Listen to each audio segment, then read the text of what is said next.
বিয়ানীবাজার উপজেলা পরিষদ নির্বাচনে চেয়ারম্যান, ভাইস চেয়ারম্যান ও মহিলা ভাইস চেয়ারম্যান পদে প্রতিদ্বন্দ্বী ২২ প্রার্থীর মধ্যে ২০ জনের মনোনয়নপত্র বৈধ ঘোষণা করেছে নির্বাচন কমিশন।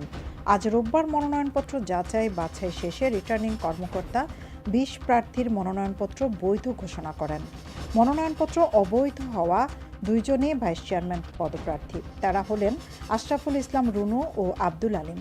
এ তথ্য নিশ্চিত করেছেন বিয়ানীবাজার উপজেলা নির্বাচন কর্মকর্তা তপন জ্যোতি অসীম। মনোনয়নপত্র অবৈধ হওয়া প্রার্থী কমিশনের নিয়ম মেনে নির্ধারিত সময়ের মধ্যে আপিল করতে পারবেন।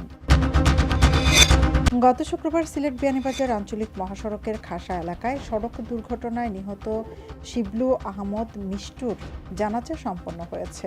রোববার সকাল 10টায় পৌরসভার দক্ষিণ কসবা জামে মসজিদ প্রাঙ্গণে জানাজা অনুষ্ঠিত হয়। জানাজায় নিহত স্বজনসহ স্থানীয় এলাকার শোকাহত মানুষ অংশ নেন। জানাজার নামাজ শেষে স্থানীয় কবরস্থানে তার মরদেহ দাফন করা হয়।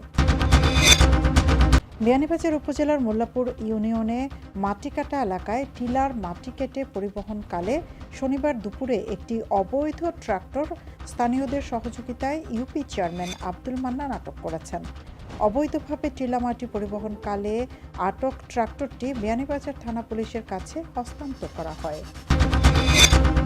সিলেট উইমেন্স মেডিকেল কলেজের ষষ্ঠ অধ্যক্ষ হিসেবে নিয়োগ পেলেন বিশিষ্ট গাইনি এবং অবশ বিশেষজ্ঞ অধ্যাপক ডাক্তার শাহানা ফেরদৌস চৌধুরী। তিনি সিলেটের প্রথম এবং বাংলাদেশের চতুর্থ নারী অধ্যক্ষ হিসেবে কোনো মেডিকেল কলেজে নিয়োগ পেলেন।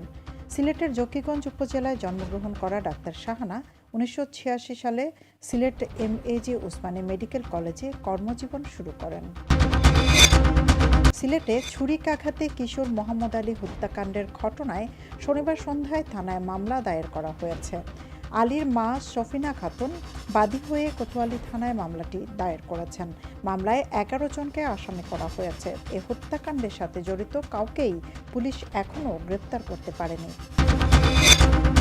উপজেলা পরিষদ নির্বাচনের প্রথম ধাপে দলীয় সিদ্ধান্তকে অমান্য করে চেয়ারম্যান, ভাইস চেয়ারম্যান ও মহিলা ভাইস চেয়ারম্যান পদে প্রার্থী হওয়ায় সিলেট বিভাগে বিএনপির আরও 15 জন নেতাকে দল থেকে আজীবনের জন্য বহিষ্কার করা হয়েছে। বহিষ্কৃতদের মধ্যে সিলেট জেলার 3 জন, সুনামগঞ্জ জেলার 7 জন, হবিগঞ্জ জেলার 3 জন ও মৌলভীবাজার জেলার 2 জন রয়েছেন। শনিবার বিএনপির সিনিয়র যুগ্ম মহাসচিব অ্যাডভোকেট রুহুল কবির রিজভী স্বাক্ষরিত পৃথক পত্রে তাদেরকে বহিষ্কার করা হয়।